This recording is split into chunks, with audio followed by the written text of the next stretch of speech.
everybody. We're here at my house on my porch, and it is the HGTV Handmade Mystery Challenge this week.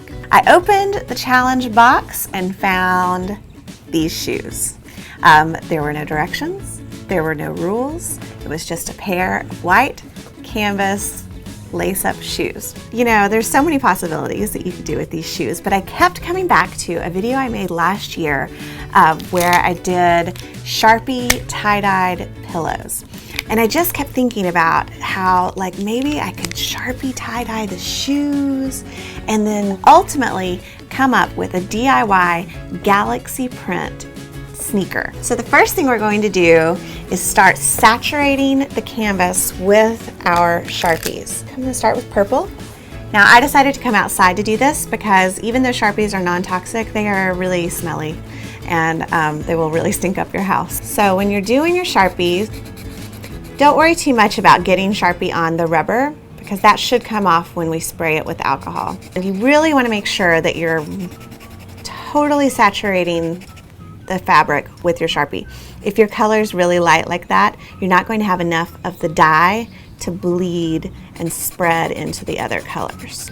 So I'm gonna keep the two colors of blue and the purple as my main colors, and then I'm gonna accent with some smaller pink blotches. Here's my nerd alert moment. I actually came up with this color scheme watching Big Hero 6. When they're in hyperspace, it's all like pinks and purples and blues, and it looks like cotton candy. And that was how I chose my color palette. So as you can see, I'm kind of leaving a small white border between the colors. And that's just kind of to give it some room to kind of blend and meld and bleed into each other. I do think, however, I'm gonna skip worrying about the tongue of the sneaker because I think a lot probably is going to bleed through, and that will be, pretty much covered up when you're wearing them anyway. I'm so curious what the other girls are doing to their shoes. All right, so I'm about done with this one. You want to make sure that you kind of look around and go over any spots where the white might be peeking through, just to make sure that you're totally covered. Okay. Now we're just going to do it all over again on the shoe. Our next step is to completely saturate the shoe with rubbing alcohol. You're going to count on using, at least half of a bottle of rubbing alcohol. So make sure you have plenty on hand. Make sure you're on a protected surface because all that Sharpie is going to run down onto it. We're just going to spray, spray, spray.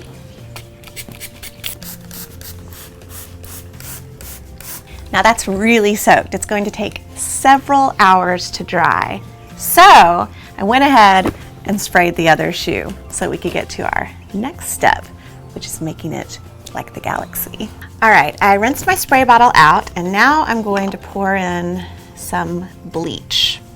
This is kind of our chance to really get creative. And we're gonna be very sparing with the bleach because it kind of comes out, it takes a little while to really do its thing. So we're gonna let that work for a few minutes. And it looks like the bleach is starting to do something. So you see now we've got a really cool mottled effect going. So now our next layer is going to be some of our diluted dimensional fabric paint. And we're just gonna kind of add some of this. It's not gonna look great at first, but it's gonna sink in and look spacey and cool. You have to trust me. And then our final step is to dot on some little stars with our dimensional fabric paint.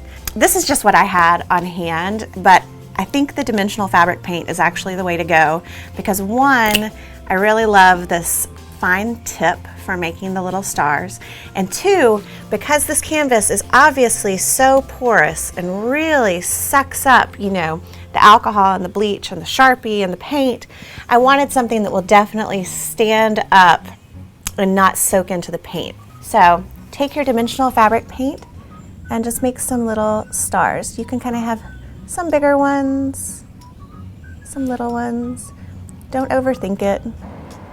If you're using regular fabric paint that doesn't have this fine tip, you could use a toothpick to do this. All right, I'm just gonna let these dry and then we'll put the laces in. We have our 2 shoes, they're dried. All that's left is to add the laces. Now you could dye the laces that it comes with, but I'm going to use some of this mint green leather cord instead.